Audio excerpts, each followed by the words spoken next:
Hi, I'm Stuart from the Shenmusings blog, and welcome to the SEGA Lounge.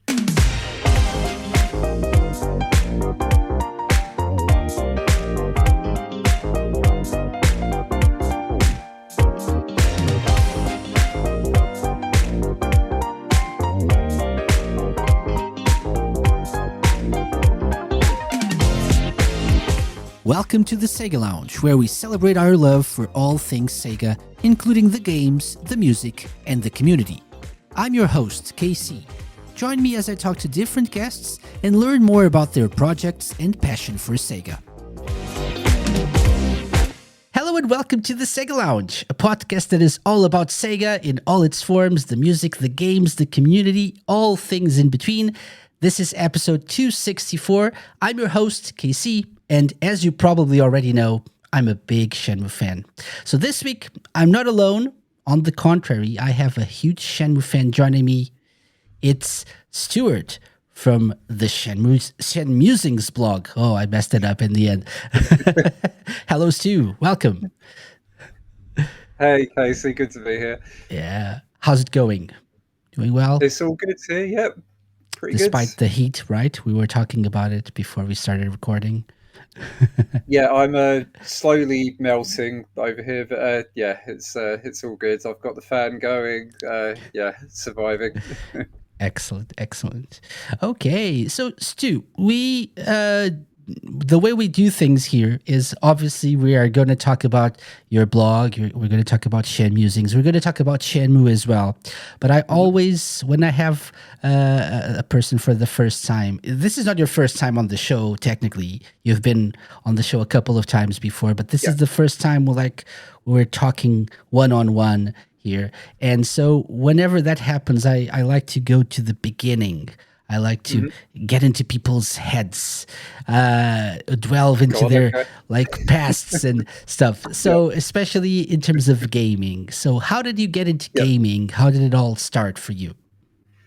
So I think technically it started probably when I was playing on my dad's old Atari that he had. I want to say either the 2600 or the 5200.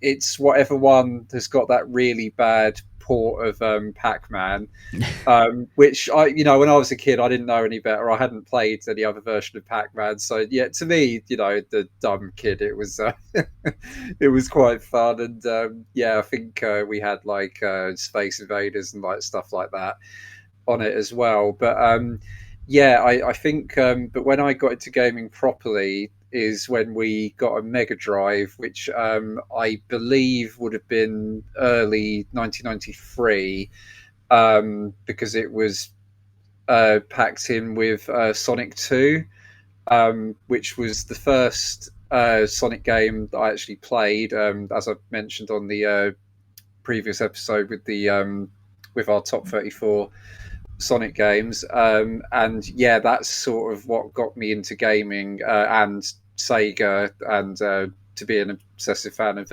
Sonic as well as Shenmue. That's sort of where it all started, really. Me and my brother, we'd play Sonic 2 to death. Both. He'd usually play as Tails, and we'd play the 2-player mode as well, and obviously from there checked out all these other Sega games like Streets of Rage, and then all the other Sonics after that. So that's kind of how it all began for me, really. Excellent. Yeah, I didn't know there was a bad Pac-Man game, so that was surprising for me. I'm still I still can't get over that fact. That was the first thing you mentioned there, but I completely blacked out and just a bad Pac-Man port. So it was the screen flickering and stuff, right? I remember seeing something about that.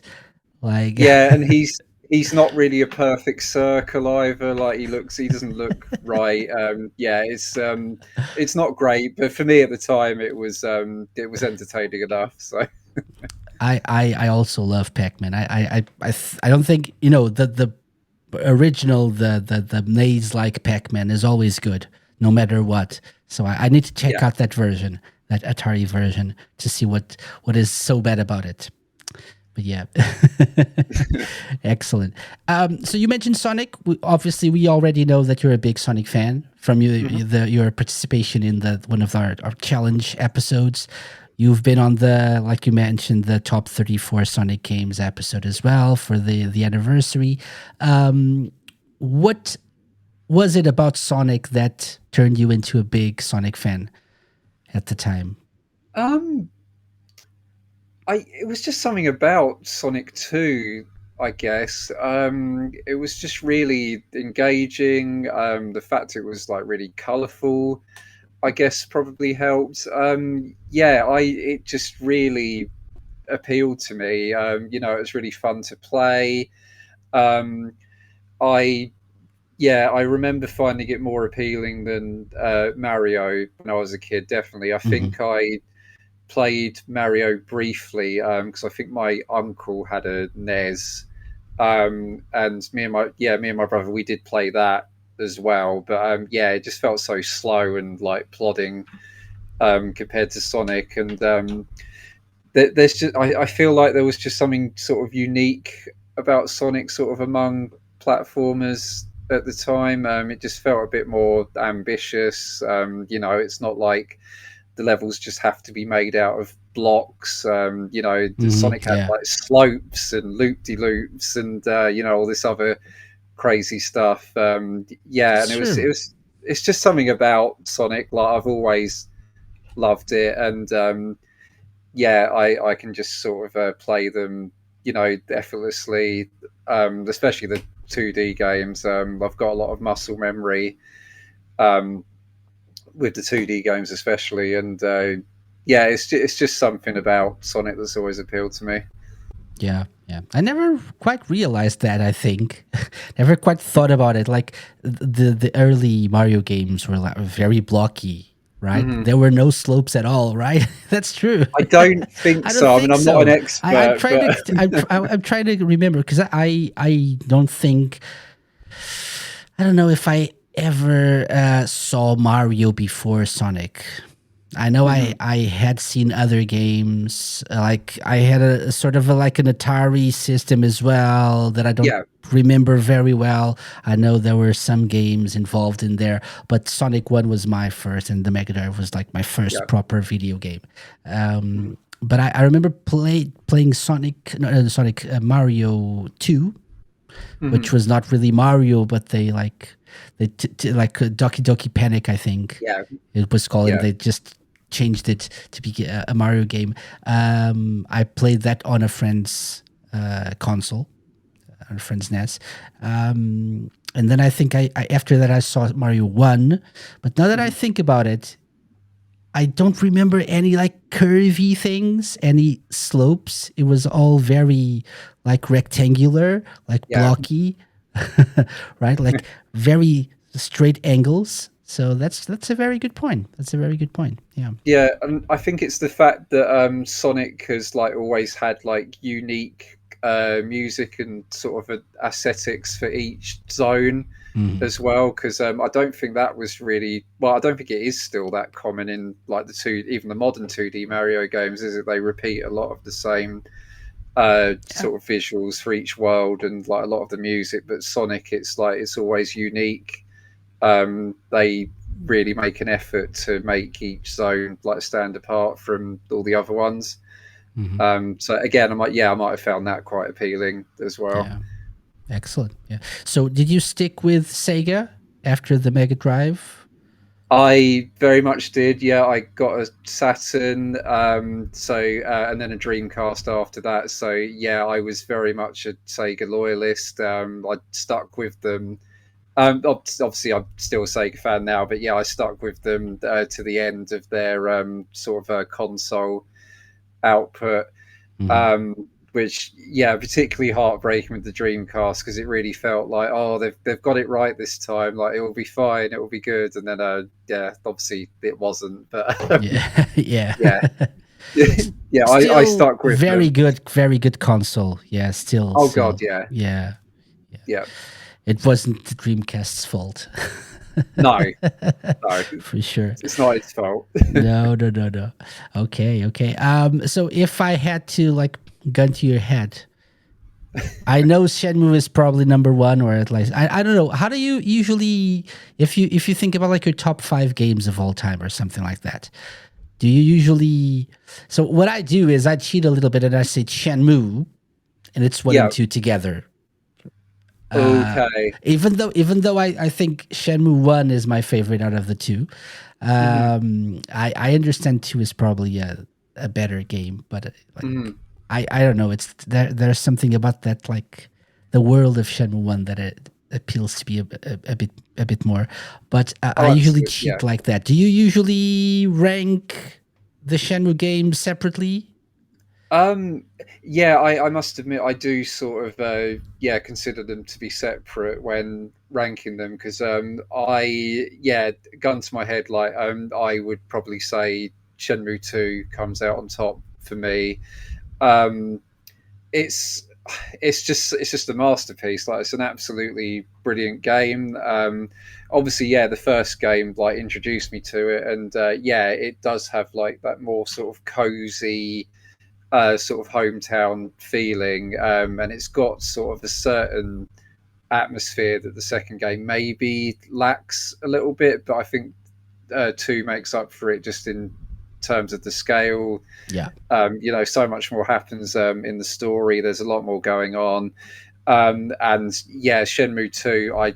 I feel like I know it like absolutely inside out at this point. Like, it's probably the game that I'm the most obsessed with, probably to an unhealthy degree. I feel like I know pretty much absolutely everything about that damn game at this point. But yeah, I usually rank them separate, and I think Hmm. for me, it would probably go Shenmue 2, Shenmue 1, and then Shenmue 3.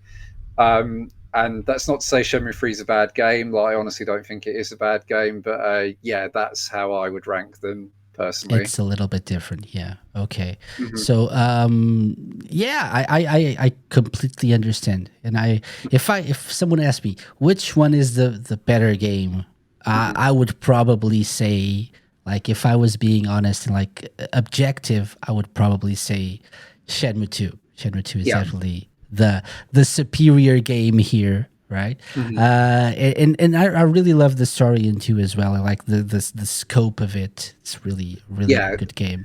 Yeah, I even love airing out the books, which is what we're looking at right now. If you're Yeah. watching I love the airing out the books. yeah, yeah, if you're watching the video version of the podcast, that's what we're looking at right now. Yeah. Yeah, the music during that is just beautiful as Yes. well. And yeah, the whole point of that entire segment of the game is like, you know, you need to be calm, you need to take your time. And I feel like that's, well, in this footage, the player's not Not doing calm at all. that. But, you know, that's, yeah, that's absolutely fair. You can just do it like that. You just have to Yeah. be quick on the button with the QTEs. But Yeah. yeah, yeah, and that whole bit of the game like resonates with me even now. Like, just, you know, just stopping and taking a minute and just centering yourself and being Hmm. calm. Which, you know, that for Rio at that point in the story, he kind of needs to be Hmm. told that. Yeah, um, and yeah, I think if any sort of players complain about that part, then they're kind of missing the point of it, maybe. But yeah, I think it's a very cool mini game, to be honest. I yeah, don't have any problems with it. any yeah, I actually find it quite relaxing in a way. yeah.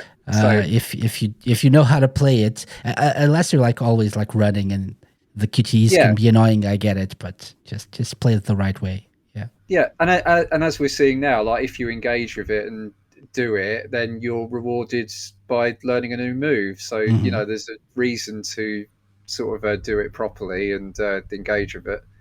And that's the beauty of Shenmue, isn't it? Hmm. I'm getting a little bit ahead of myself. We'll get more into Shenmue in a little bit, but it's like Yeah, there's always a reason for things to happen in Shenmue. yeah, I was thinking yeah. about something that you said when we talked about Sonic, our top 34 Sonic games. You mentioned the QTEs in Sonic Unleashed.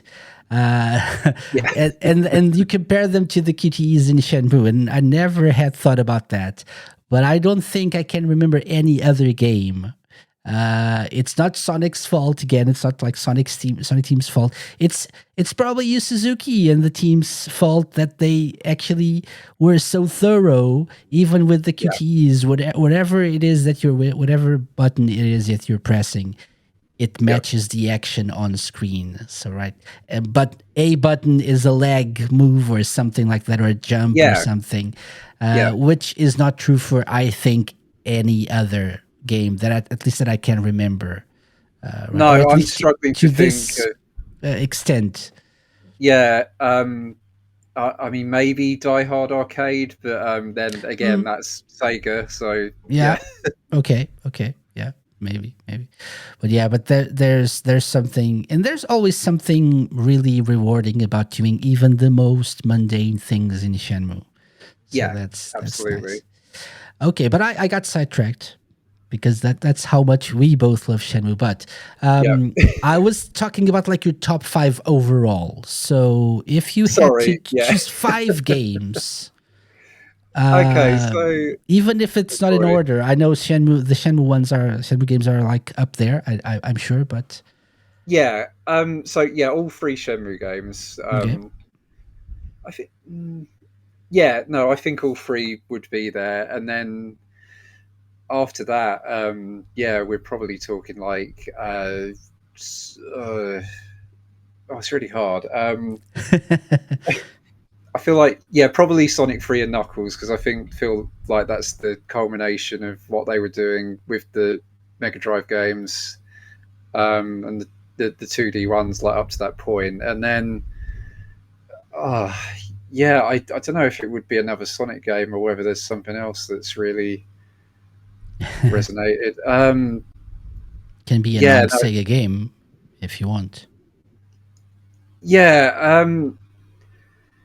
I I mean, It's I hard. think Sonic Adventure or Sonic Adventure 2 possibly, but yeah, so I know this. Yeah, this is like probably this is like more than five at this point. But I think if any non-Sega, It's if okay. non, No one's counting.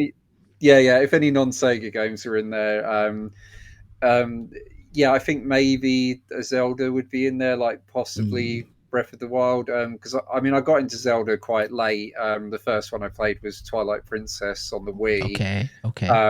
and yeah, I just really got into it, and that sort of encouraged me to check out the other Zelda games. And yeah, I've sort of been a fan of that ever since, really. So Yeah. yeah, far as non Sega games go, that's definitely up there. For sure, I agree. Yeah, my first one was Ocarina of Time 3D on the 3DS, Okay, yeah, and I really loved it. So that next, I played Skyward Sword on the Wii. mhm, I bought Twilight Princess as well, but yeah. for some reason, I played like through half of it. I'm not even sure if I even got that far, but I stopped playing for some reason. Maybe something Mhm. else came out that I wanted to check out. I don't know. Never really completed that game, and people say it's a very good game. It's one of the best in the series. I mean, I seem to remember it did take me a very long time to finish because I wasn't used to Zelda games for a Mm, start, and Twilight Princess is pretty long, and there's sort of quite a lot mm. of kind of padding Dungeons, and right? a Oh lot of yeah. dungeons. Mhm. There's a lot of things in between the dungeons as well that's maybe a little bit stretched out and padded, but yeah, no, on the whole, like, it's a really enjoyable game. Yeah, it's like a little bit darker than the other ones. People say, Yeah, yeah. yeah. Yeah. So, and by the way, Breath of the Wild or Tears of the Kingdom, another See, lifelong question. I'm Yeah, I mean, I've just started replaying Breath of the Wild because I just got a Switch 2, Yep. and I've been because when I played Breath of the Wild before that was I only had a Wii U when it came out, Oh. so yeah, and I wasn't really able to get a Switch at the time, so I played it on Wii U. So obviously playing it now on Switch 2, yeah, even more of an upgrade than it would be for someone who Hmm. played it on the Switch one. For sure. Um, yeah, I did enjoy Tears of the Kingdom. I think for me, I didn't necessarily get on with the building mechanic that much, because I know people were making all these crazy kind of things with it. But for me, yeah, I didn't it didn't really appeal to me that much. Yeah, I'd maybe have to decide once I've completed Breath of the Wild again. But I think because there's a bit less gimmicky stuff in Breath of the Wild, like maybe that's got one over Tears. I don't Mm, know, but yeah, might have to yeah, reevaluate that. yeah.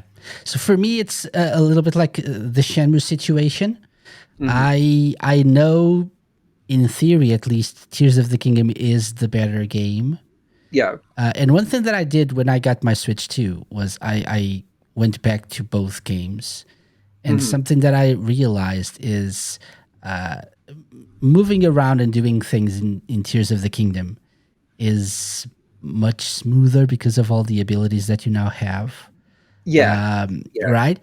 I'm not Mhm. very much into the building thing as well, Mhm. but what appealed to me more in terms of Breath of the Wild was something completely new, and the impact that it had on me Yeah. was a little bit different. So Tears of the Kingdom Yeah. is an amazing game. You now have like Mhm. the sky islands and the depths and stuff, Yeah. but Yeah. the novelty of that world in Breath of the Wild can't be beat for me. So No, I'm exactly. My my first playthrough of that game, like it just felt so, yeah, just amazing. Like, mhm, just how ridiculously big the world was, and just all the things you could do. Yeah, I yeah, it's mhm. very few games that sort of made me feel like that. Probably the last time before that was Shenmue 2, to be Yes, honest. But yes. yeah, I have yeah. said the same before as well. I have a theory that Mhm. Breath of the Wild and to an extent Tears of the Kingdom are the most Shenmue games Nintendo has ever made. Because I agree with that. Yeah, yeah, and yeah, for me, it's one thing specifically is how if you just like walk around the world of Hyrule, you see people doing their daily things, their yeah, routines. You see people traveling, yeah, buying and selling and stuff in towns and stuff. So it although it's like those people are scattered around the map, not so concentrated in towns and like yeah. or big cities like in Shenmue. Um, it feels like it's a living, breathing world, much like Shenmue does. So in a way, it reminds me of Shenmue, and maybe that's why I really enjoyed Breath of the Wild the first time I Mhm. played it as well.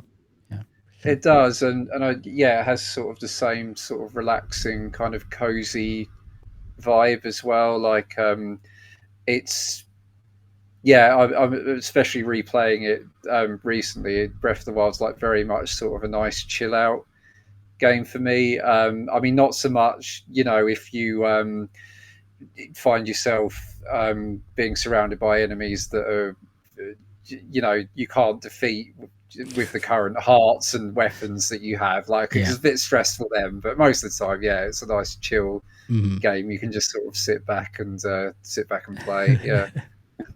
Yeah, for sure. Okay, so Nintendo rant over. Let's get back to Sega. Yeah.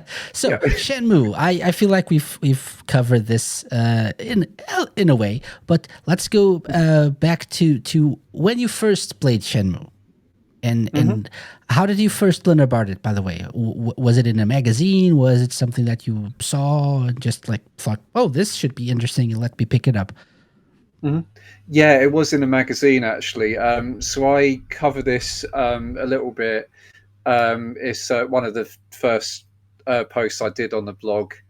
Actually, I did it in two parts, like discovering Shenmue parts one and two. But yeah, so basically, I first became aware of Shenmue, and I actually hunted down the scan of the magazine for the blog post because I'm pretty sure it was in an issue of Computer and Video Games.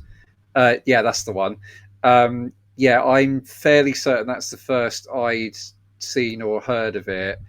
And yeah, just reading about it, it was like, oh, yeah, like it says there, oh, it'll be the best game ever. Like it's like real life. It has like a time and day and night system, and the fact it was a Sega game as well. Like, I was just really excited, and I sort of followed all the magazine coverage from that point on. Really, yeah. So that's how I first became aware of it. Okay. Did you plan on getting it like day one, or we were just I curious and let's see? Yeah, I think I knew that I wanted it. I think, yeah, because back then, yeah, I would have been like a teenager. I was living at home still. So I think most of the time I got games, it would have been like birthdays or Christmases. Maybe with the odds exception, you know, if I'd like saved up enough pocket money or whatever. But I think, yeah, once they announced when Shenmue was coming out in Europe, it was like really. I think it might have come out. I think it was November 2000 in the UK. I want to say. Yeah, but it was like so close to Christmas anyway. I just asked for it as a Christmas present. And then yeah, first played it on Christmas Day 2000, and then I got Shenmue 2 Christmas Day 2001. So I sort of associate both games with Christmas, especially Shenmue 1 because obviously it's set at winter anyway. And you can get to Christmas time in the game. You know, there's snow. It's just got that whole cozy sort of wintry vibe anyway. And Santa, you can see him wandering around the streets the closer you get to Christmas. Um, so yeah, though I remember those Christmases like very fondly, and I spent most of both of those Christmas days just in my room, just playing the hell the hell out of those games. Yeah, that's great. Yeah, I got the first Shenmue later, so Hmm. later like September, around September 2001. I Okay. remember. Yeah, but still amazing. What? So, in a few words, uh, what was so special for you about Shenmue, about the original one? Why did it blow you away? Yeah. So I think yeah, just the atmosphere, the fact that it's just a living, breathing world. Like you know, it just blew my mind. Really, like you know, you just had all these people walking about that had daily routines. I mean, even from the very start of the game, when you can just explore everything in Rio's room and everything in the house, you can just open drawers, and you know, in at that time, that was just amazing. Like it was like a revolution, and it's you know something we take for granted in modern games now that you can just do that. Um, yeah, and it yeah, it just felt like this was the future of gaming. Really, it was just like nothing I'd ever played before. I was just absolutely enthralled with it from the start. Yeah, For sure. they just did such a good job of creating that world. And I think I sort of used this quote in one of my blogs, but there's something Yu Suzuki says about the Shenmue sort of color. And he possibly goes into like the Shenmue smell as well, which is maybe a bit of a strange way of putting it. But yeah, because I think he says, "Oh, we used Unreal 4 for Shenmue 3 because it was sort of able to replicate that sort of feeling, that atmosphere." Um, and yeah, that just sort of sums up what I kind of maybe struggled to put into words. Yeah, that's it. Yeah, the Yeah, yeah. atmosphere, the humidity, a world with smell. That was it. Yeah, But that's true. That's true, right? it's very true. It Yeah, is true. Yeah, And it's amazing how you can actually feel the smells even without yeah, feeling the smells. yeah. It's amazing. Yeah, and like I ramble about there, like just the imperfections of like the real world and like what a town is actually like. They just nailed it. Like Mm, it never feels like artificial. Like it just feels like a real place. And yeah, I mean, Sega AM2, they were always just wizards and like mhm, absolutely brilliant at what they did. Before that, I was just wowed by what they were doing with Virtua Fighter, like especially Virtua Fighter 3. Like that's still insane to me that that game came out in 1996 because it's mhm, just way ahead of its time, like with the graphics and the environments they were doing. And I mean, the same goes for Shenmue. That they were working on this game like in the mid to late 90s. Like it just seems insane that it's from that time. mhm. Yeah, for sure, for sure. It's amazing how whenever I think about playing Shenmue for the first time, everything that you just said it like comes to mind as well. Yeah, Mhm. how amazing it was. Not that I was like so I had been away from gaming during the Saturn era. So I had a Okay. Mega Drive, and then I didn't have a Saturn or a PlayStation or Nintendo 64, anything. Yeah. And then I returned with the Dreamcast, and I was really happy. And again, like just like you felt, oh yes, we're back, baby. Yes, finally, Yeah. Sega. Yeah, we're gonna win this This can't generation and stuff. fail. Yeah. Yeah, yeah, unfortunately not. But No. but everything that I played on the Dreamcast felt like something amazing. But Shenmue was Yeah. on a whole nother level. It was like Yeah. Absolutely. unlike anything that I had ever played until that point. And Yeah.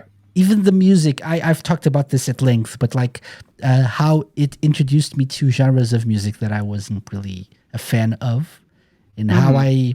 I always enjoyed video game music, obviously, Yeah. but Shenmue opened my horizons to different genres and to how important, even to tell a story in a game, music really Mhm. is. I Oh think yeah.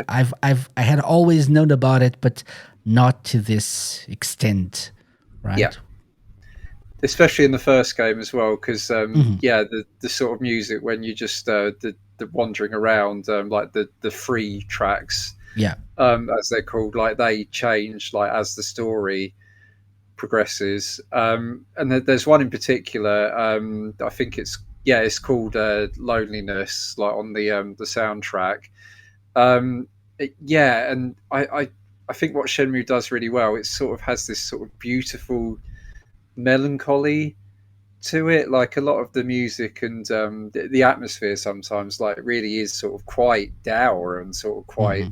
sad, but it's sort of done in such a way that it doesn't feel dreary. Like there's sort of just a beauty to it. I mean, yeah, watching this footage here, like the fact the sky is like overcast and yeah, obviously there is those Sega blue skies in there, like when it's a nice day. But Yeah. yeah, it's just the whole wintry tone to it, Hmm. and Yeah. it doesn't really tackle Ryo's grief sort of in a blatant way, but sort of possibly like in a more subtle way. Really, I feel like that's quite deliberate design, really, that they made the first game like have that sort of atmosphere Hmm. before Shenmue 2, where it's a bit more colourful and maybe sort of signifies the point where he's like focused on his quest and revenge. I might be completely overthinking it, but yeah, I'd like to think that that was the intention. Hmm. And even like the fact that the first one is so like contained within this small town and where Rio Hmm. lives, right? That also is a very good way of introducing this character and his background, Yeah. and to get attached to this character, because after that he's gonna like travel the world, or at least travel Hmm. to another country, Yeah. and this game serves as like a very good introduction into who he really is, by way of Yeah. not just knowing the character himself, but the people around him, the family, the friends, like Yeah. the surroundings. That's a very good choice, even if not really completely intentional, but uh, definitely a very good way to get to know the world of Shenmue and its characters a little bit better. Yeah. Yeah. Yeah. Okay, so what about Shenmue 2? So did you get that one at launch? Yeah, so yeah, as I say, I got it Christmas Day Mm-hmm. 2001. I think it, yeah, again, I think it might have even come out in, no, I think it was November, sorry. Yeah, I think it came out like September 2001 in Japan, and then we got it November. I think that's right. Mm, So again, I was like, right, well, this is obviously what I'm going to ask for Christmas. So yeah, yeah, same thing again. Shenmue game on Christmas Day. And yeah, Shenmue 2, I was just like particularly excited for. You know, again, I was following sort of the magazine coverage of it. Yeah, because I didn't really sort of use the internet um, until properly, like until after I'd completed Shenmue 2. I think I did sort of use it a bit on my Dreamcast and sort of browsed the web a little bit, but this was back when you know you had to pay like whatever it is a minute yeah, on the phone line, and I think my mum and dad only let me and my brother have like an hour each on Sundays. Or like, not which sounds bad. yeah, which sounds ridiculous now that the internet had to be rationed. Yeah, but that makes sense. Yeah, That makes sense. Yeah, yeah, I never actually accessed the internet using my Dreamcast back in the day. So, but I do remember that using the internet was a very expensive thing to do back in yeah. the day. God, So, yeah, yeah, yeah. yeah, Um, yeah. So Shenmue 2, when compared to, how did you approach this? Did you know a lot about it as well? Did you read up I on it beforehand? I think I knew like a fair bit about it. Yeah, I sort of knew like who, yeah, who a lot of like the new main characters were going to be. I knew like what the four main locations were going to be. But yeah, a lot of it was just a complete mystery to me because yeah, as I say, you know, this is before I had the internet. I hadn't obviously back then you didn't see like other people's playthroughs or Yeah. anything like that. When you got a game, you were kind of going in blind mostly. Um, yeah, and yeah, a lot of stuff I just didn't know. Hmm. Um, but yeah, I just because I had no, I don't think I even really knew like just how big the environments were going to be. Like when I realised like how big Wanchai is, like the main city, like Hmm. on discs 1 and 2. Yeah, I couldn't believe it. I was like, there's never been like a game with like an environment this big before. Like this is crazy, and just all the you know all the little alleyways and like side streets and stuff. And I remember at the time. It sort of felt like they really nailed that sort of stranger in a strange land feeling. I think partly, like you said, because they just nailed that getting to know Rio and like you know this is his hometown. Like most of the people know him in Shenmue One, and then suddenly you're just thrown into this like big city, and you know it's like really big, really scary. Like you don't know where you're going. And yeah, I did feel a bit lost when I first played it. I mean, I know the maps like the back of my hand now, probably, Yeah, but yeah, yeah. yeah. No, that's true. um, That's true. It happens anytime you try a new game, right? mhm. These days, but at the time, it was special because, like you said, Yeah, it was something completely different than from yeah, anything else that we had yeah, ever played. Yeah, yeah. yeah. And it I felt I like, remember. honestly, Sorry. Yeah. Please go yeah, ahead. no, honestly, it just felt like a crime that this was just like a game that was just quietly released at the end of the Dreamcast Hmm. life. It just felt like an injustice, honestly, because it was like, oh, this is amazing. Like, more people need to play this game, more people need to know about it. Yeah. Yeah, that's true. That's true. Yeah, I remember.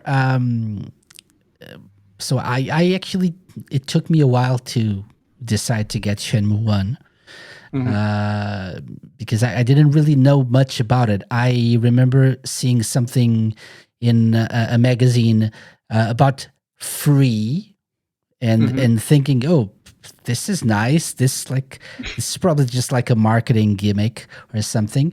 Uh, but then there was a specific uh, store I went to back in the day that had like a video game section, and they usually had like a very nice like glass show thing, and they usually had Shenmue in the center.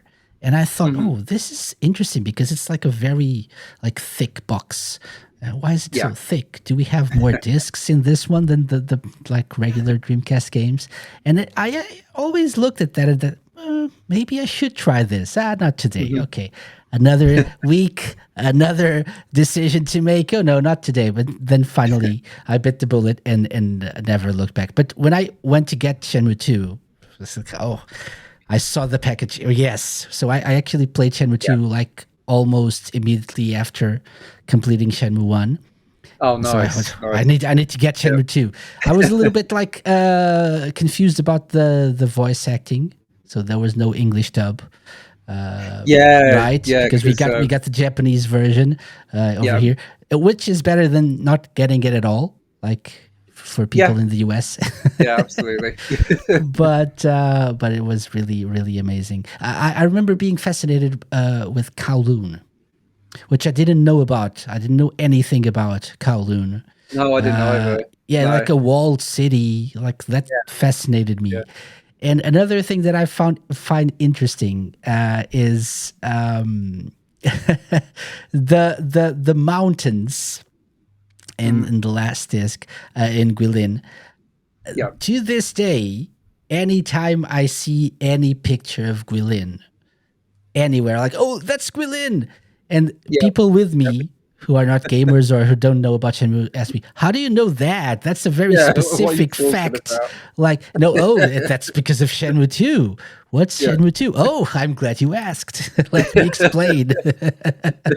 And that's also testament to how amazing this game was and how Oh, yeah, truthful it was to the places where yeah, you go to in the game. And that's the same thing for 1 and 2, obviously, and yeah. even 3. But at the time, it was amazing the level Mhm. of fidelity that the games had. It Yeah, really was, yeah, yeah. excellent. So, Stu, let's go look forward in time to when you Mhm. decided to create Shenmusings. Okay, so let's focus on that for a little bit now. So, why? Yeah, I I was mean, why sort of, not? I know, but why? so I was thinking about this yesterday and sort of earlier today, just sort of reading my own blog, really, just sort of going back to when I started it. Yeah, so I think because I started it back in like early 2018, and this was actually a few months before Sega announced that they were finally going to bloody re-release these games in HD. Finally, so yeah, 2018. Obviously, Shenmue 3 had finally been announced. The Kickstarter was a few years before that, so this was sort of an in between period. We were waiting for Shenmue 3, but we were all campaigning, save Shenmue HD and all this on Twitter. Um, but yeah, basically, I mean, writing has sort of always been a passion of mine as well. I'm yeah, but kind of like an aspiring writer, you could say. I yeah, keep sort of trying to write a novel. It's one of those things that I'll sit down and like actually do it eventually. But I write poetry as well. I sometimes perform poetry in the local community and events and stuff. And I just thought like I'm so passionate about this series of games that I need to like start writing about it. Um, and also as well, there was just certain like details and things in the game, like in the games. I just thought, I want to talk about these things. I kind of want to explain these things, sort of share like little known sort of facts and trivia about these games. So I think that's kind of what kick-started it really. And yeah, the first couple of posts I did was sort of a bit of a history about how I discovered the games, how I sort of got into the online community, like the Shenmue Dojo. Yeah, we're talking like way back, in the early 2000s. I've been around for that long. Yeah, which is kind of crazy. Um, yeah, I just sort of wanted a space where I could do that, really. And I think the intent to start with, because yeah, I did post sort of going into like the symbolism that's in Shenmue, just around how like flowers and trees are used for symbolism and like stuff like that. And I think kind of over time it sort of became more about just really a lot of deep dives and rabbit holes, I guess you could say. Um, and a lot of what sort of fueled and inspired a lot of these posts is just the efforts that the guys at the Shenmue Dojo go to. I mean, it's just crazy, really. James and Matt, the guys who run the site, just the things that they've been able to sort of secure and like get, Mhm. in the interest of the community. Recently they found just it's just crazy stuff. They just stumbled across these like folders of like old Shenmue artwork, like while it was in development, on a Japanese auction, I think it was. So Yeah. as soon as those were released, it's like, right, I need to do a post like deep diving and analyzing these. And uh, before that, they were able to get like a prototype version of Shenmue 2 and like release that to everybody. And I've got a whole separate page about that, like comparing, differences between the prototype and the final game. Because yeah, that's just how insane and obsessive I am. I was thinking like, right, someone needs to do this, and yeah, Yeah. I'm up for it. I'll do it. Um, yeah. So it just sort of came from that kind of place. Really, I just wanted to. It's sort of a need to document a lot of this stuff for Mhm. me, really, because I sort of have maybe not a fear as such, but just sort of a worry that these things might get lost. If they're not kind of documented properly or like analyzed properly. Um, and yeah, a lot of the posts I just sort of wanted to analyze certain aspects of the games, present my own theories about certain things, and yeah, it's just sort of sheer passion and my love for writing that drives it. Yeah. To be honest, Mhm. yeah. Sorry, that was a really long No, ramble no, about no, no. how this Don't be blog got sorry. started. Not at all. Yeah, that was a very cool answer. I sometimes feel like, and this is, I feel like this is a really bad thing to say, but the Mhm, fact that we didn't have a third Shenmue game for so long mhm, is in fact a blessing in disguise, because mhm, of that, passionate people like you and so many others in the community mhm. took it upon themselves to talk about the games and the Yeah, series, and to like make other people aware of this series, and like document everything they think about the theories they have, what's going to happen. Like you said, like the symbolisms and all those little things that you find when you play the game yeah, for the 10th time or whatever. yeah. And so I feel like if we were talking about a series like like a dragon or like a Sonic the Hedgehog that has so many Mm, games released in succession.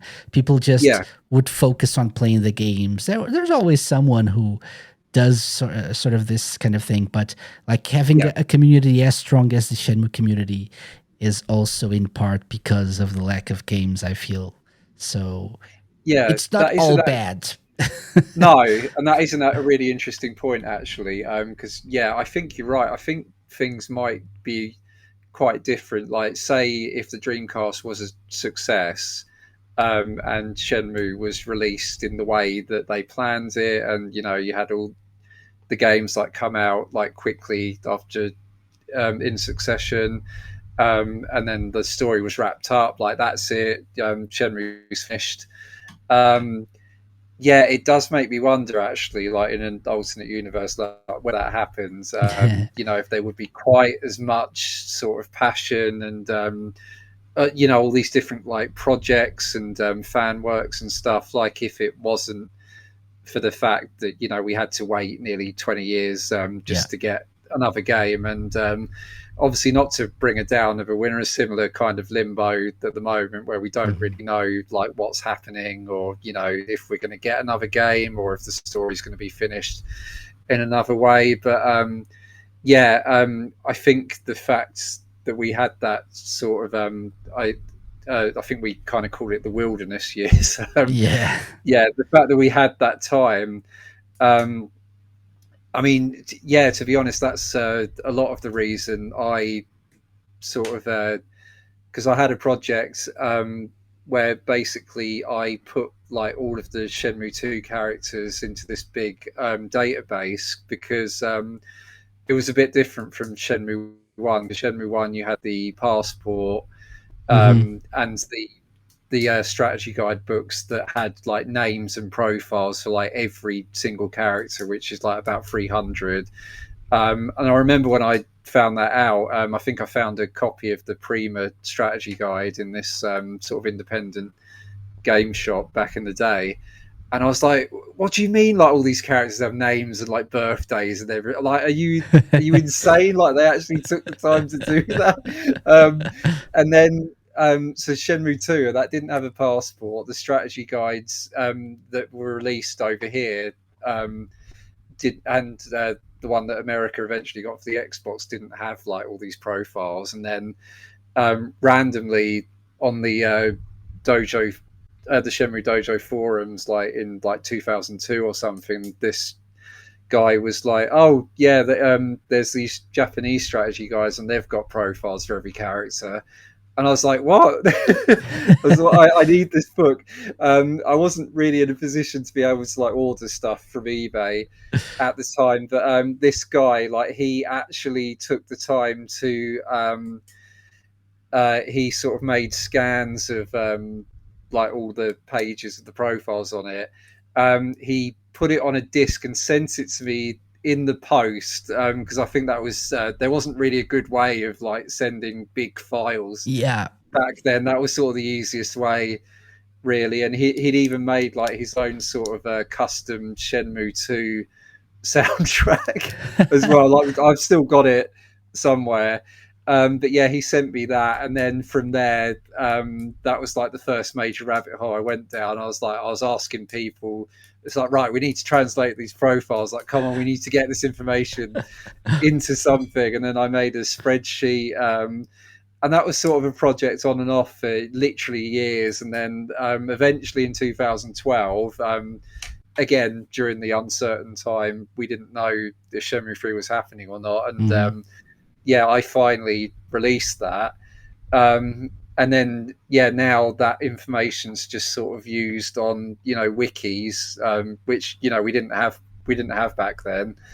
um, yeah, so it just feels really really good that me and like a few other crazy fans sort of contributed to that, just this sharing of information. And like, yeah, you could argue like it's kind of useless information. Like, I'm sure not everyone's dying to know like what that shopkeeper's birthday is, or but to me, like, it was like yeah, I was such an obsessive fan. It's like, Hmm. yeah, I Hmm. need to I need to like document and like catalog this, For because I sure. thought it just felt really unfair. And I get why they didn't take the effort to translate it officially. Like, it was like they just wanted to get the game Mhm. out and the Dreamcast to die, basically, and Yeah. probably didn't want anything else to do with it. But, yeah, it felt that project in particular. It just felt really good to get that done, and the fact that it's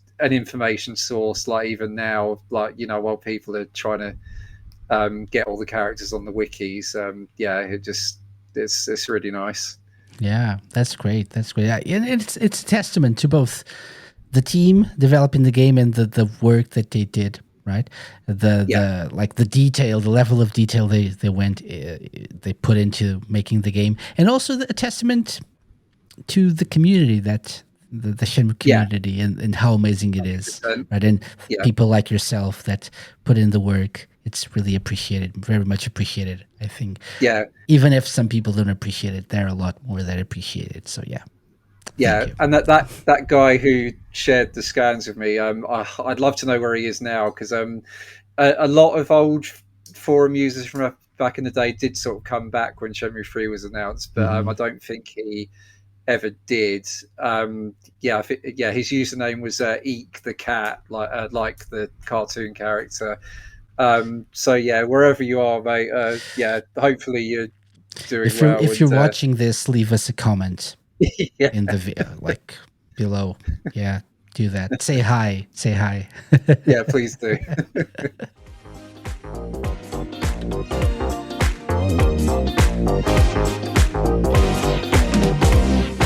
Okay, Stuart. The conversation is amazing, but we need to take a quick break here.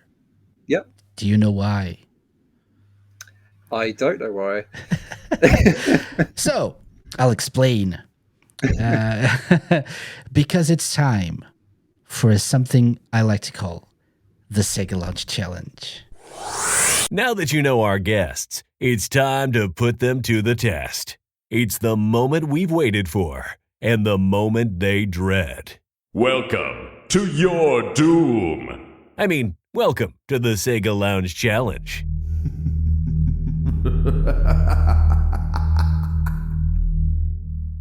Oh boy. Okay. Oh boy!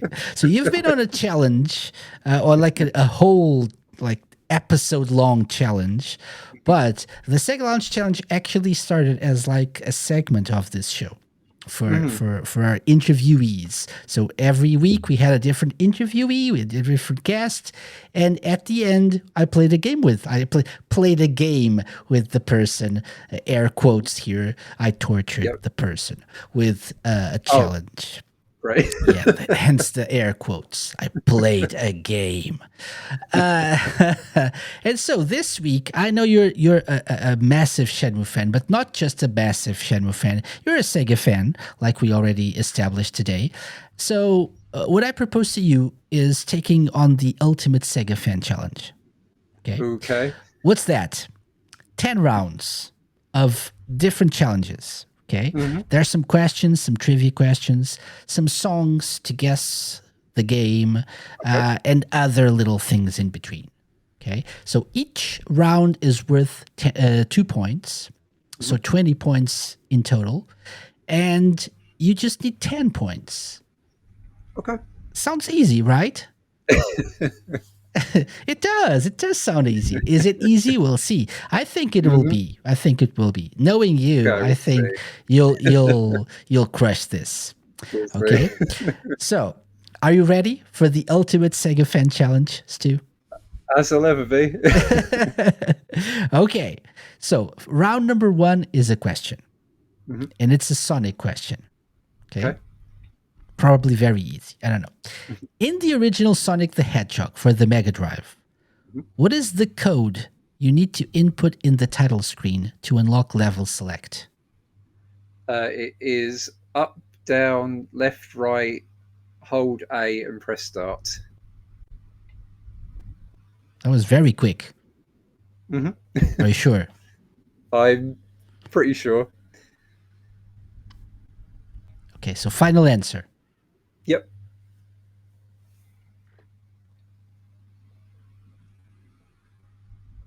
Yes. Yes. Good job. Obviously, yes, of course. Up, down, left, right. A plus start. Good job. Yeah. 2 You points. do a good job of making someone just in question their entire knowledge and existence. It's at least half the challenge. Yeah. Yeah. Okay. Good job. Very good start. Very good start to this challenge. So next up, we have round 2, which is a song. So anytime there's a song, and we're going to have a few, it's just a 10-second long clip. Yep. Okay. So you just need to tell me the game. Okay. Okay. Just the game. So ready for our first one? Let's do it.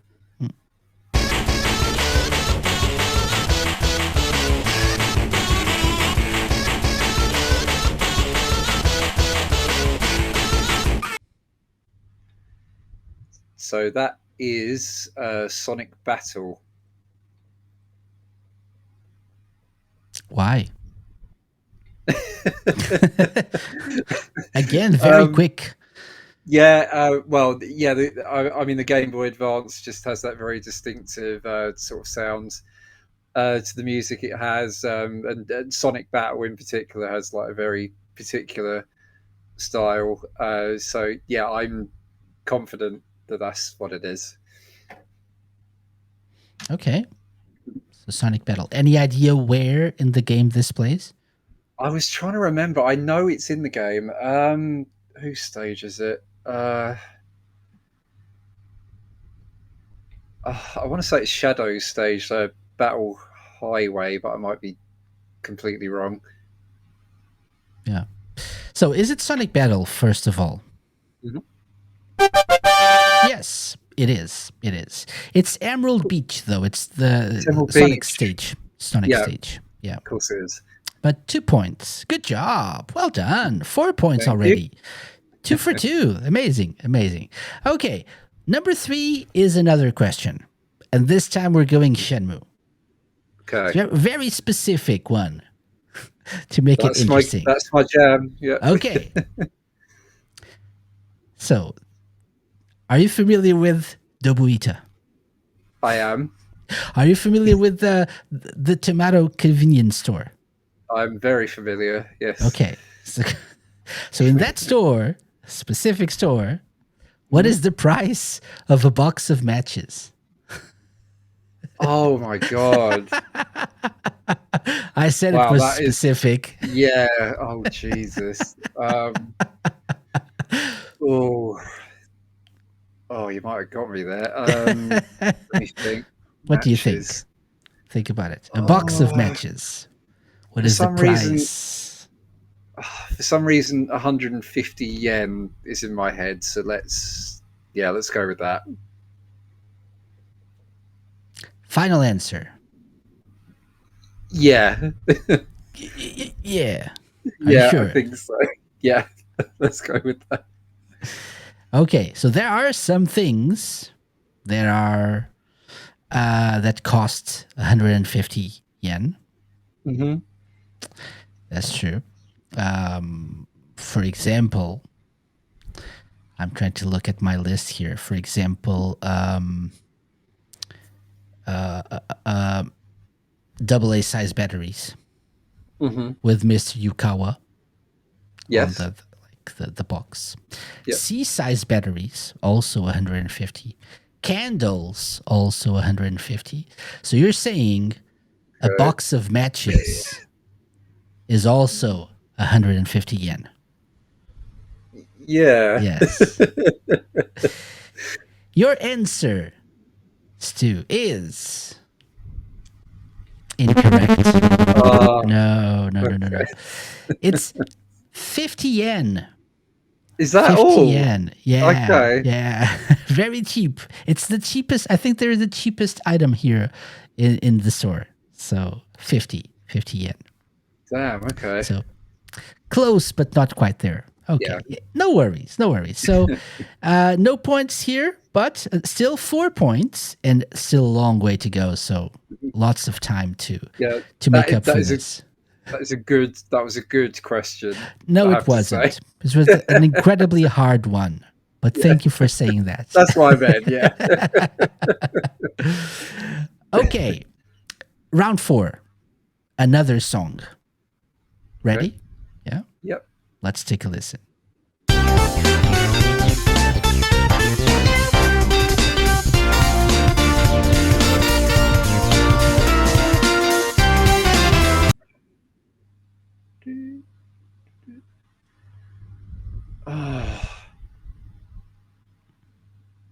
Should I play it Oh again? No. Okay. no, I think I've got it. So yeah, because I was thinking I know this is a Sonic game. So yeah, this is really specific. So I think it's in Sonic Mania Plus specifically, and it's on the pinball mini game, and it's a remix of Trap Tower from the Sega Sonic arcade game.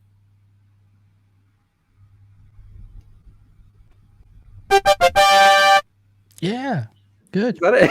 Yeah, I don't know what happened with the sound there, but let's try again. There we go. I don't. There was like a fade out for Okay. some reason at the end. But yeah, good. Yes, you told me everything. Yes, Sonic Mania Plus. It's the pinball bonus stage, a remix of Trap Tower from Sega Sonic the Hedgehog, the arcade for a game. So yeah, 2 points. Very specific, but quite good. Quite good. Well done. Cheers. Okay, so that means we're 3 for 4, so 6 points. Very close. We only need 4 points more. So round 5, it's the halfway point. It means it's a special round. It's back of the box. Okay, so I went. Yes. Right? Remember Yes. this one? I went into the back of the box of a specific Sega game. Okay. And what I'm going to read to you is part of that. So it's redacted, but I don't think it's redacted to a point where it makes it hard. I think this is quite easy. Okay. So ready? Yeah? Yep. Let's do it. Get into the groove with Redacted, Space Goddess Extraordinaire and TV Diva. Outdance those evil but funky invading aliens, rescue their wacky dancing hostages, and get her TV ratings to soar. Redacted merges adventure and music action with a hip leading lady who will groove the hearts of gamers of all ages. Redacted has mesmerizing gameplay with characters and visuals so unique. Why resist? The rhythm's gonna get you. I love how threatening that last part is. Damn. Why resist? The rhythm's gonna get you. So I'm fairly sure it's got to be Space Channel 5 by the sound of it. Why? What specifically makes it sound like? Yeah, just the fact it's talking about a female reporter. There's aliens involved and grooving and dancing. Yeah, it's got to be. And the rhythm's gonna get you. So yeah. Apparently, yeah. Apparently, yeah. There's no escape. Good job. Good job. 2 points. That's 8. Wow. Cool. Amazing. Amazing performance. So Thank you. halfway there, let's go into the final 5 rounds. So round 6 is another song. Mhm. Ready? Let's take a Yeah. listen. Yeah.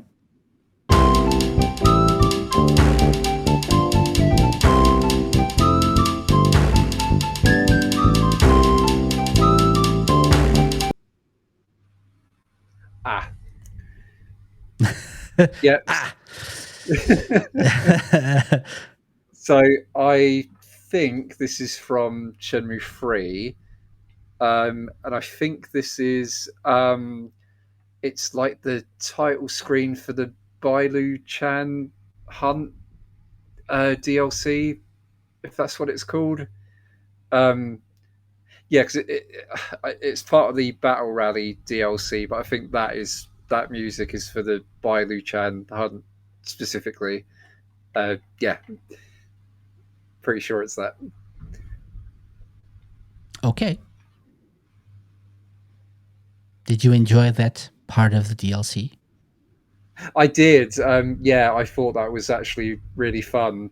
Actually, yeah, spent a long time looking for them all, and yeah, some of them were a bit frustrating. But yeah, I thought it was really cute, really Mhm. fun. So now that we know that you had fun, is your answer correct? That's the question on everyone's mind. Hmm. So, do you get 10 points right now in round 6 or not? This is indeed a Shenmue track. Hmm. Is it Shenmue 3, though? It is. Yes, it's the Bailu Yeah. Chen song. Yes, the title screen, indeed. Very good. 10 points. Good job. So now we're just playing for Awesome. fun and to get a high score, right? So for bragging rights. So number Hmm. 7 is a question, and we're going to go Yep. back to Sonic on this one. Okay. What is the name of the mysterious and powerful gemstone that appears in both Sonic Mania and Sonic Forces and can be used to distort time and space? So that is the Phantom Ruby.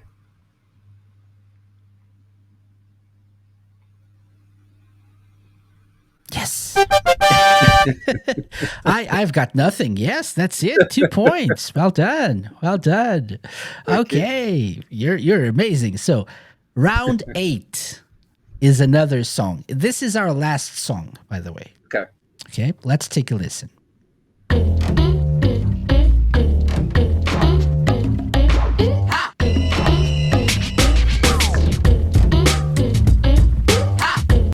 Ha! So yeah, that is from Jet Set Radio. It plays in the garage. I think when you're choosing a character, and I want to say it's called "Humming the Bass Line," something like that. There is indeed a song called Humming the Bassline in Jet Set Radio. Hmm. Is it this one, though? Mm. Is this a Jet Set Radio song, more importantly? Hmm. Yes to all those questions. Yes. Just so it's when they're like all, yeah, like moving Yeah. like this and then right on. Which is 2 It's a groove. points. Yeah. 2 points. It's a groove. It's a groove indeed. The rhythm's going to get you. Yeah. Okay. 9, round 9. It's our final question. And it's a Shenmue question. Okay. So again, are you familiar with a place called Dobuita? I am. And do you know of a store called the Tomato Convenience Store in Dobuita? I think I've heard of it. Yeah. Yeah. So outside that store, this is not a price question. Outside the Tomato Convenience Store in Dobuita is a poster depicting an animal related to the Chinese zodiac of the year 1987. Okay. Yeah. What animal is on the poster? Okay, so I remember this because it was also the year I was born. So I How? think I think it's a rabbit. How? Are you sure? I'm That this is a very specific question. I'm about 95% sure. Let's check. We have video or photographic evidence here. Yes, it is a rabbit. There we go. Good job. 2 more points Thank for this rabbit. Well done. Good job. Okay, so final round, Stu. And this is for how many points? So you only failed one, so it's like 18 points, right? You have 16 right now. You can get 18, which is probably a high score of all time. And this is mixed bag. So it's the one where I go to Metacritic and I take like the brief blurb, the brief description of a specific review. Yep. There are three hints: platform, reviewer, or website, or magazine, or whatever publication, and the score. And then I read that blurb, and you have to guess the game. Okay. Okay.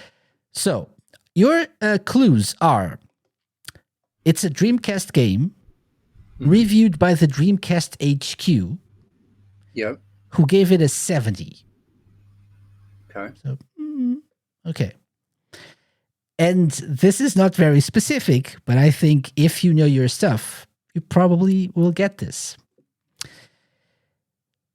If you intend on playing by yourself, don't expect to win anytime soon. The computer players are cheap, if not downright nasty. So, if you intend on playing by yourself, don't expect to win anytime soon. The computer players are cheap, if not downright nasty.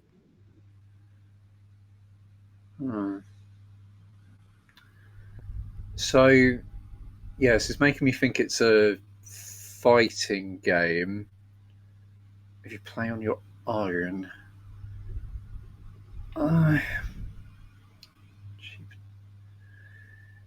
So, yeah, I'm just trying to think. So, I don't. I would say you have all the information here that you need Yeah. to make an educated guess. So I don't. Yeah. So I don't think. Yeah, I don't think Virtua Fighter 3 or Soul Calibur were like ever criticised for that, and yeah, I think they would have definitely got higher scores than that, surely. And then apart from that, my mind, I did think of Power Stone, which I must admit I've not played, but I know obviously the multiplayer is a big draw of those games. And then the only other fighter of the Dreamcast I can think of is Mortal Kombat Gold, and I know the AI can be quite cheap in the early Mortal Kombat games. So let's go by parts. If you intend on playing by yourself, that means that we can assume that this game can be played with others. Yeah. Right? And if you do play by yourself, the computer players are cheap, if not downright nasty. So does that mean what kind of games could we be talking about here?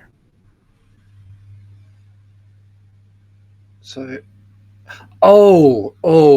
right, okay. My mind went fighting games at first, but now, yeah, something has suddenly popped into my head. So I think this could be Sonic Shuffle, which is a game I'll defend till the end of time.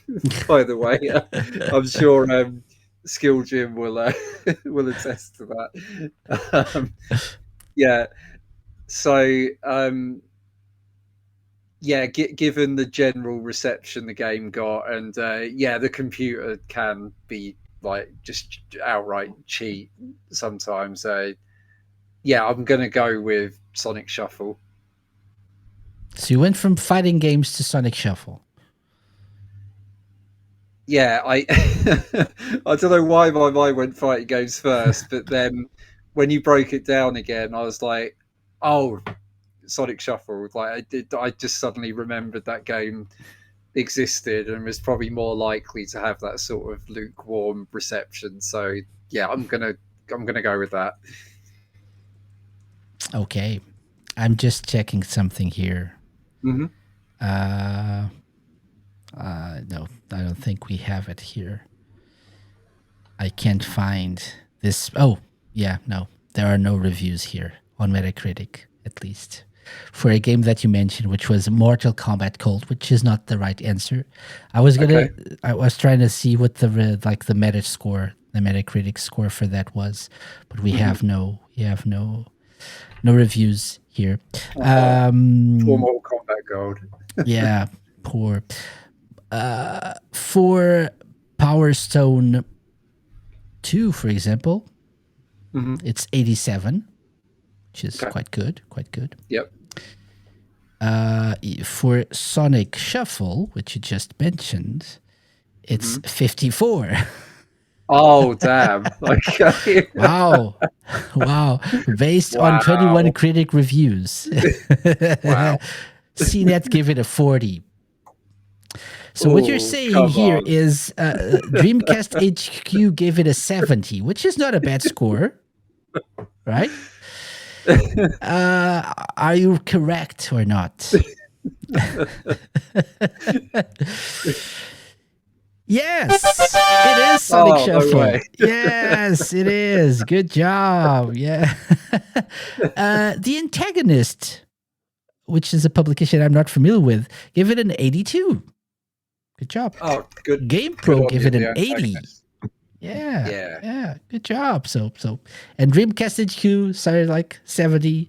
Then we had 67, 67, 64, 60, 60, 60, 52, 40. No, 25. Core Magazine gave it a 25. Load times and more boring mini games will have this one Come on, appearing in the guys. used game bin faster than you can say ugh. It's my Ooh. duty as a human being to warn all against even thinking about buying this game. Oh my god. Wow. Wow. and just one more, because this one is awesome as well. Spank said, if the design document for Sonic Shuffle contained anything more than the sentence, make a clone of Mario Party but with Sonic characters, I'll be very much surprised. But Sega HQ left out the all-important instruction of make sure you don't leave out all the good bits. Oh, come on. Very harsh. Extremely hard. But No, good no job. need. No need. He's already dead. So, Stu, very good job. 18 points. Must be a record here on the Sega Lounge.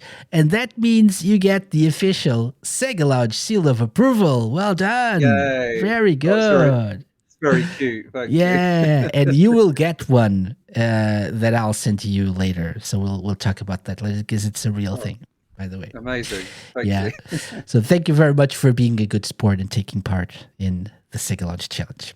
So, No worries. so before we go, and I don't want to keep you too long, but before we go, I wanted to mention a couple of things. So first of all, it's been 10 years since that like tremendous announcement back in E3 2015 of Yes. the Kickstarter for Shenmue 3. Were you watching it live back then? I was, yeah. So I think we all sort of knew like something might happen, because Yu Suzuki quite famously tweeted a picture of a forklift like earlier in the day, and we all just like lost our minds. Yeah. Went insane. I wasn't buying it, by the way. I wasn't buying it. But I was still watching, still. Yeah. So it's like just in case. But I Yeah. wasn't expecting anything to happen. Yeah. But yeah, no, it was quite early in the morning UK time. I distinctly remember, because I think I was sort of keeping up with what was going on, like in bed, like on my phone.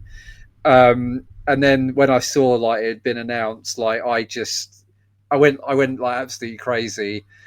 And my partner was just like, what's happening? What's going on? I was like, Shenmue 3's coming out, Shenmue 3's coming out, and he was just like, oh. So, like, of course it's only yeah. that. Like, yeah, he thought Yeah. like something's really serious had Exactly. happened. It was like, Exactly. Yeah. So I've told this story many times on the show as well, but Yeah. I was my wife was sleeping in the bedroom, and I was in Yeah. the living room, like lying on the sofa and watching the live stream on TV. Yeah. And I think I was like almost asleep at that time. So like we're in the same time zone, so it was like probably 1 or 2 a.m. I think. yeah, Probably. And so when I started when I heard the beginning of the song, I was like, I jumped off the sofa, like, yes, yes. And my Oh, wife amazing. came running. What's wrong? What's happening? And I was like, no, it's Shenmue 3. Like, why? And I'm like, "Ah, I'll go back to bed. what do you mean why? It's Shenmue 3. Like, needless to say, I couldn't sleep for the next few hours. So yeah. No, same here. Yeah, I think I got my credit card out like there and then. It's like, right, Yes. yes, I'm Yes. back in this. I'm back in this. I've got to back it. I've got to. Of course, of course. Yeah, amazing, amazing.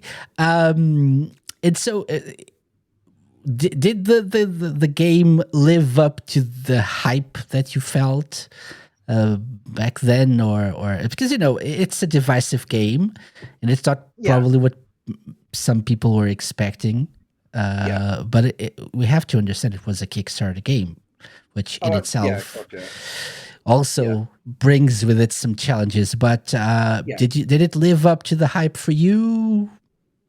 I think on the whole it did. Yeah, I mean, yeah, I won't pretend like it's a perfect game. Like it, obviously has.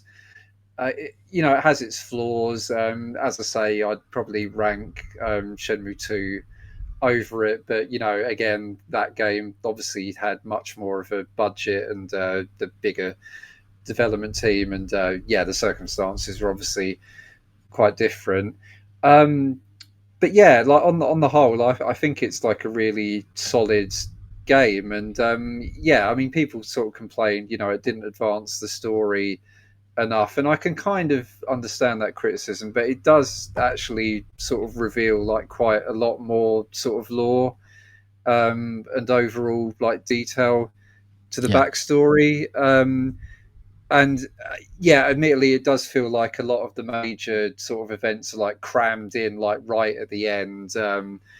And yeah, quite famously, they had to like change the whole ending and the whole last section because plans had to change. So yeah, you can tell it's like a little bit rushed. It's a bit rough around the edges in places, but yeah, I just think it's a really charming game. I mean, the environments are just absolutely beautiful. Just absolutely gorgeous. And I mean, just seeing Bailu Village finally, like after all this time, was just a magical thing That's true. as well.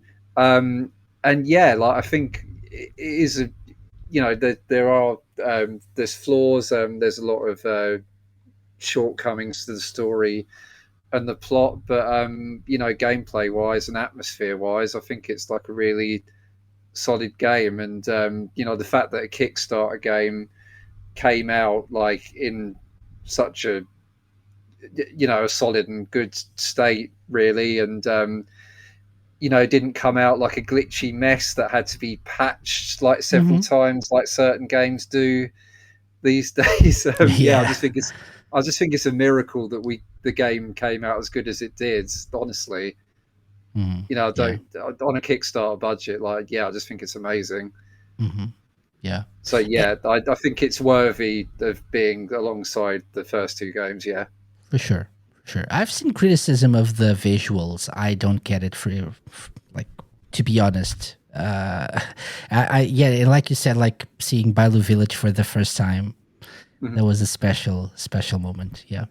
Yeah. And I think we have to understand that being a Kickstarter backed project also came with some obligations in Mhm. terms of like the commitments that if you might think, oh, so I'm giving them money to make the game.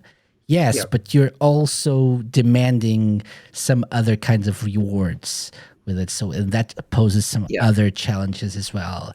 And that Yeah. takes away from like the making of the game itself, the development process itself. Exactly. Like that's Yeah. money that is not going directly into making the game, but other stuff, right? So Yeah. there's compromises involved here, and so you have to Yeah. understand that. But I agree, it's like a worthy inclusion in the series, Mhm. and it just like made me want more. So that's a good thing, I Yeah, guess. absolutely. I mean, the main thing for me, like when I first played it, it's like, oh, finally we've got new Shenmue content. We've got a new Shenmue game.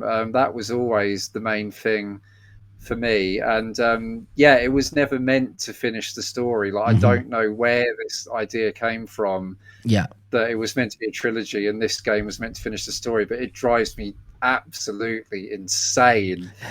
um, yeah, and I will, yeah, but yeah, like I won't go on a rant about that, but yeah, no, it's a perfectly solid game. Yeah, not The perfect, one rough around thing the that I, edges, the but one thing that I'll say about people who criticize the game, criticism is something that we can all do if we want to criticize a game. It's sure, you have your yeah, right to do that, but yeah, yeah. I don't get it when people who say they're fans of the game, of the series, Hmm. say, "Oh, after playing 3, I'm done with this." Oh, I get the exact yeah, opposite feeling. So yeah, my feeling is it's the same. exact opposite. It's like I Yeah, want more. more of I this. want Yeah, to yeah, I want more of this. Even if it's I want it yeah, more polished, I want it a little bit like some things tweaked and stuff. yeah, But I want yeah, more Shenmue. I'm not saying like, yeah, oh, this was so bad that it put me off the whole series forever. I don't really yeah. get that. Or It it how ruined my life. Yeah, exactly like what game have you been playing? Because it's not yeah. the same game that I played at all. No, this is exactly how I feel, and yeah, I just think that some of the backlash and the yeah hyperbole. I can never say that word. Yeah, but Hyperbole. hyperbole. Yeah. Yeah, around this game is just it's completely blown out of proportion, Mhm, and yeah, mhm. it's just yeah, it's just silly, Yeah, really for silly. sure, for sure. So my last question before we wrap up this too is what do you feel or where do you see this series going? And you mentioned this before, we're in like one of those complicated periods of time. We've had Yeah. one that lasts like 18 years or whatever. Mhm. Where do you see the series going? Do you think we're getting Shenmue 4? Do you think we're getting a conclusion to this story in another way? What do Mhm. you feel like is the most likely, like, what's most likely to happen, in your opinion? Yeah, it's such a tough question, isn't it? I mean, back when the anime came out, which was yeah a few years ago now, and I mean that only covers like the first two games, but Hmm. yeah, when I was watching that at the time when it came out, I thought, oh okay, so this I feel like this is their backup plan. Like if they can't make another game, and then the anime didn't get another season, it's just like I think at that point I was like, oh, we're just cursed, aren't we? Like we can't have nice things. Like of course we were not going to get another season of the anime. I mean it's not impossible. Like someone else might pick up the anime, but yeah, that was my feeling then. That oh, this will be the backup plan. Obviously, it will just go past the source material, but we know the story's like basically already written. So yeah, yeah. But as far as so, I mean, I'm reasonably hopeful that they can continue the series somehow.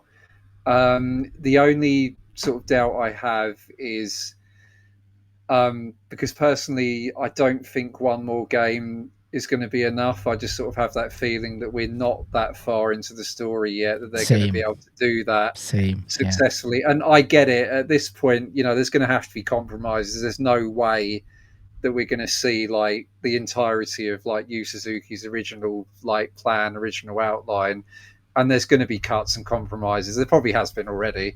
Hmm. But yeah, I don't think one more game is enough to wrap up the story. But at the same time, I'm like, is it realistic to expect more than one another game after four? Like, is it realistic to expect a five? Um, so it does sort of make me lean towards, oh, you know, maybe it'll be better if it sort of released episodically, Mhm. maybe. Um, or if worst comes to absolute worst, I'd be quite happy with having the story be told like in a manga, a graphic novel, or a Or even a novel. novel. Yeah. Yeah, because I like reading anyway. Yeah, you can see all the books behind me. But, Yeah. yeah, um, but yeah, it's really hard. Like I'm confident that the series will continue in some form, but yeah, with their if they do another game, there needs to be some kind of forward plan for like how the story's going to be wrapped up. Like we can't have another situation where Shenmue 4 comes out and then we don't know what's happening, because obviously that's what happened. That's what's happened with Shenmue 3. It came out in Mhm. 2019, which quite a few years ago now, and obviously we thought at this point, we'd have Shenmue 4 or we'd know what was going on with Shenmue 4, and we don't. So yeah, I just feel like there isn't really a simple answer to that Yeah, question. It I get sounds it. like I get it. It's it a sounds like a difficult cop question. out, but yeah. But personally, if there's only one more game and they try and wrap up the story in one more game, I think that just would really be a compromise too far. But Mhm. that's my personal opinion. I know a lot of other fans would probably be happy with that, but yeah, I just don't think it would sit right with me personally. So Yeah. maybe the ideal scenario in my head is like we get a Shenmue 4 and then the rest of the story after that is in some other medium. I don't know, but I would probably, so my personal opinion on this is I'm with you.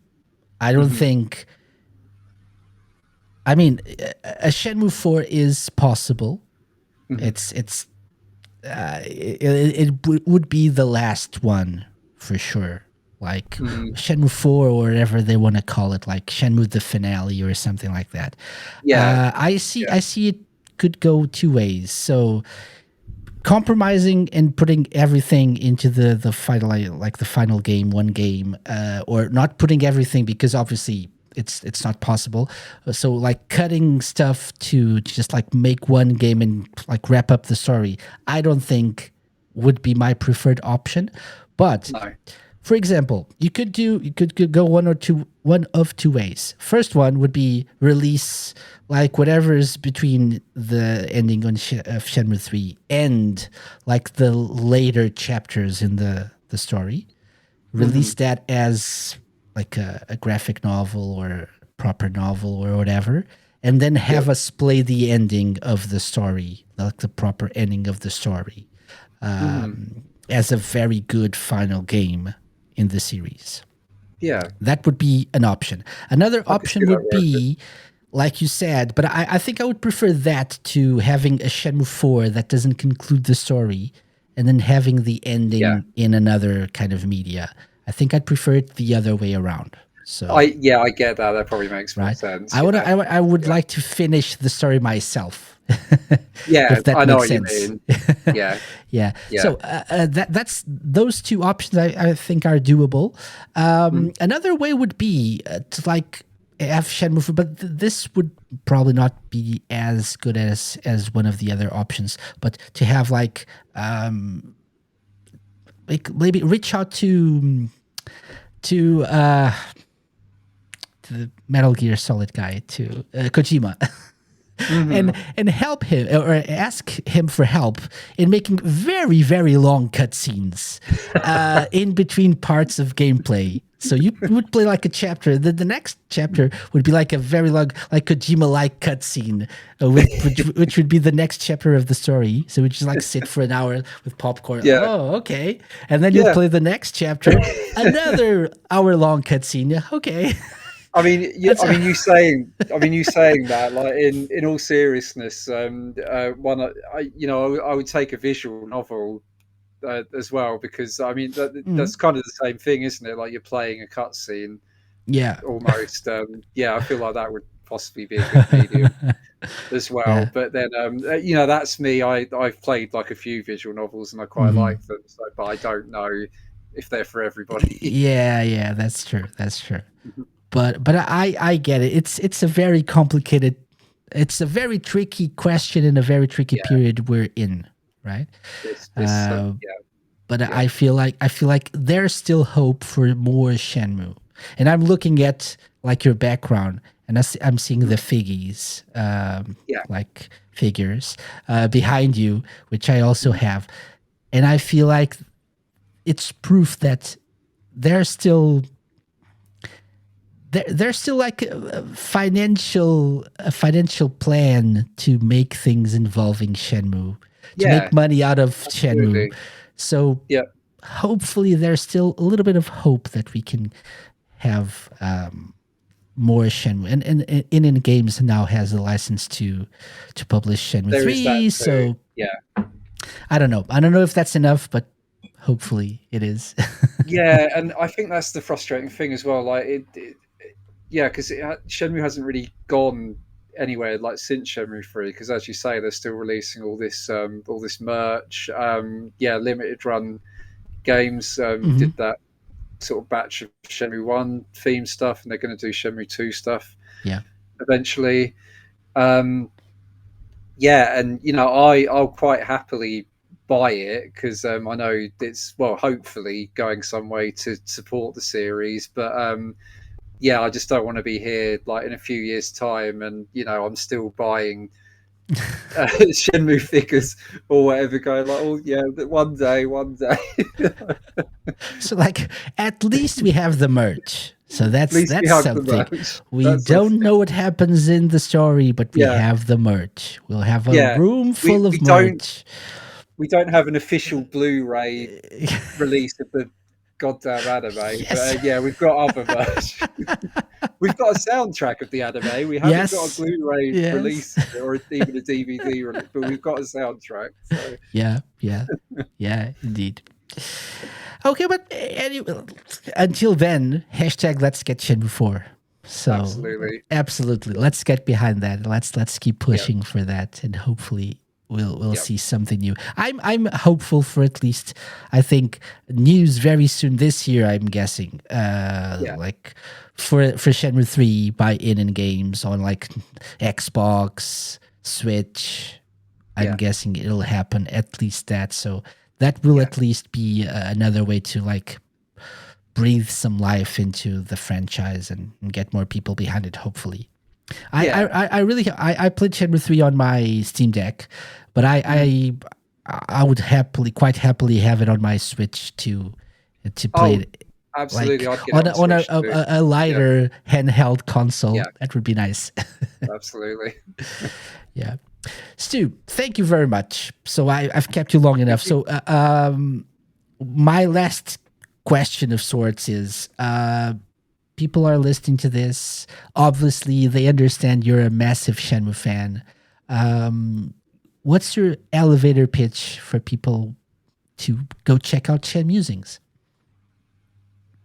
Okay, so if you want really obsessive analysis of like all the little minute, very specific details of these games, especially Shenmue 2 and its NPCs, or yeah, if you just want to know like certain interesting facts or trivia. And also, I reviewed every episode of the anime as well and did a lot of analysis around that. Then, yeah, if you just want to sort of read a lot about Shenmue or the lesser known stuff about Shenmue, yeah, that's kind of what the blog is. Yeah. Yeah, that's a very good pitch, I think. Yeah. And just looking at these screens here, there's a lot to unpack here, so do check it out. Do check Shenmusings. It's a great blog. Yeah, very insightful. So do check it out. Okay, where can people find you, by the way? Apart from the blog, where can people find you online, Stu? Yeah, so you can find me on Twitter as Shenmusings. You can find me on Blue Sky as Shenmusings. I also hang out on the Shenmue Dojo Discord. So over there, I'm known as that Tails guy, because back in the day on the Shenmue Dojo forums, I was known as Miles Prower. Um, and yeah, at a certain point, it just became easier to refer to myself as that Tails guy. So, Yeah. Awesome. Yeah, and all the links will be in the description in the show notes. So do check out Stu. So Stuart, thank you very much for coming on the Sega Lounge again, but Thank you. properly this time as a proper guest.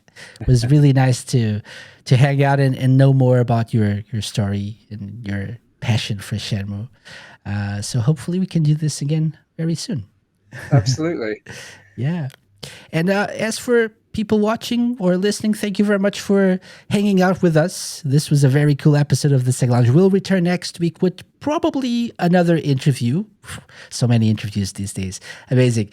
So do check that out. Obviously, check us out on Blue Sky and all the other places. And check out our YouTube page, by the way, our YouTube channel, and subscribe for more videos like this and other like little short videos of Sega Education, 30 seconds of Sega Education.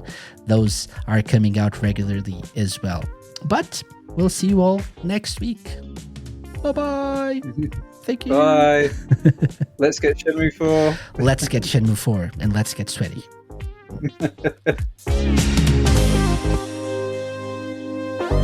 The Sega Lounge, hosted by me, KC, a Mixout Productions podcast and part of Radio Sega's network of live shows and podcasts. Theme song and incidental music by OSC. Got any suggestions? Drop me an email to podcast@thesegalounge.com. Find us at thesegalounge.com on Blue Sky. Check out our YouTube channel for our video content and follow us on Twitch to join our Let's Play sessions and live episodes.